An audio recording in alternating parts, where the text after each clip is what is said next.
C to the letter of the band. Hello guys, for today's video ay magluluto po ako ng masarap na banana Q for Daddy and Kuya Sedi.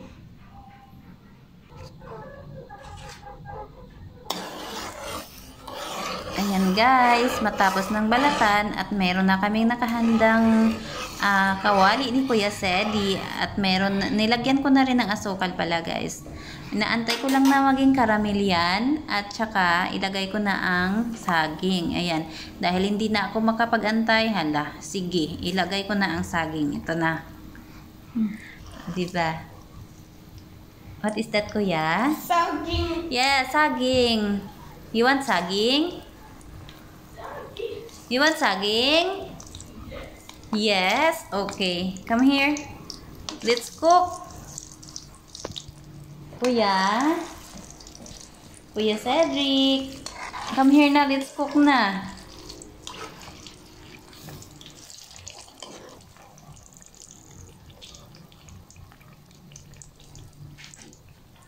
Ang sarap talagang magluto habang kumakanta, diba?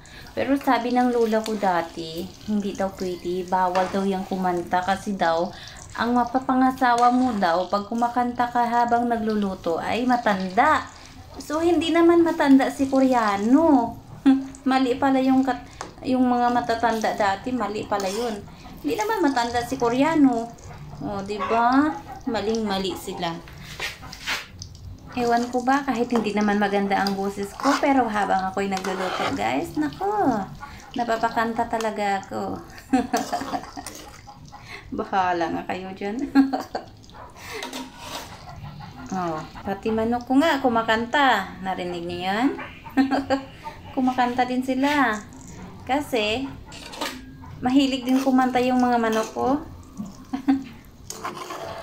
Okay lang naman kumanta kahit boses pala kukak, ganon. Diba?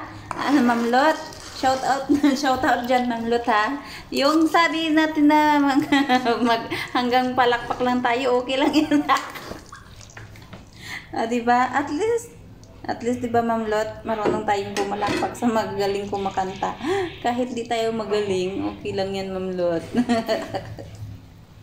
Taloka, ah.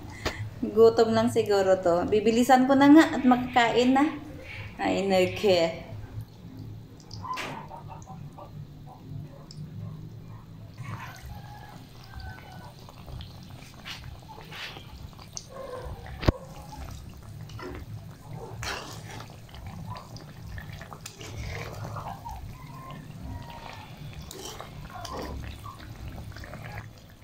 Ayan, unti-unti na siyang naging golden brown. Malapit na po iyan.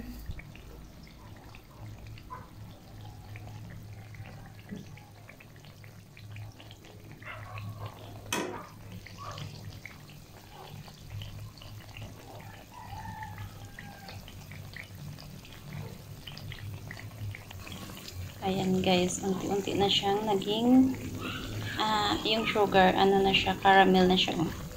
Kaya, malapit na tumaluto. Ayan. Yummy banana Q.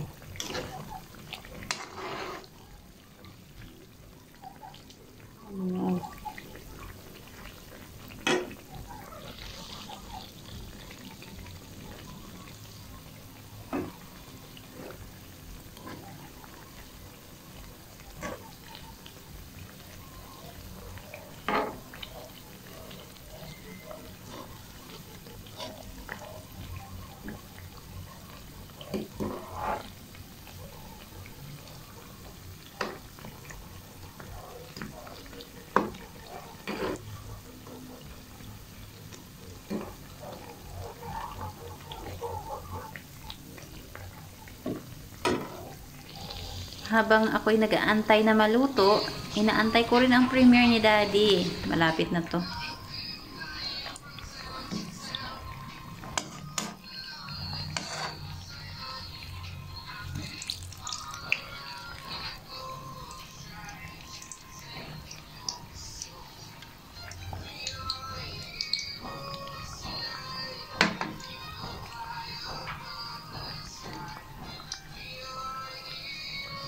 Ayan guys, luto na. Thank you for watching guys. Love you all. Bye-bye.